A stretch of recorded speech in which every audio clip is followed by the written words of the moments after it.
J'ai un petit problème au niveau de la production. Apparemment, on a eu un arrêt hier sur Fontenailles. Donc, je voudrais que tu m'expliques ce qui s'est passé. Le métier de responsable de production consiste à gérer une production. Dans mon cas, à moi, c'est de gérer et de maintenir une production pétrolière. C'est-à-dire de pouvoir relever des chiffres tous les jours et de remonter ces informations à ma hiérarchie.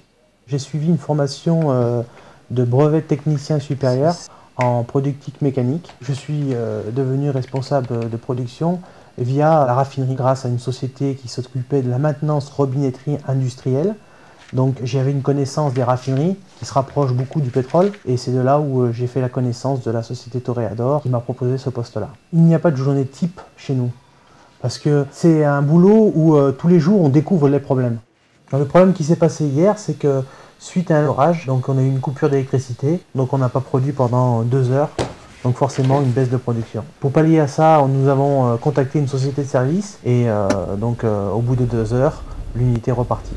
On peut très bien avoir aujourd'hui un problème mécanique, que demain avoir un problème de production, ensuite avoir un problème de management, donc un souci humain, et on essaie au mieux de pallier ces problèmes-là. Et ensuite, on se rend sur le site, essayer de comprendre pourquoi ça ne marche pas.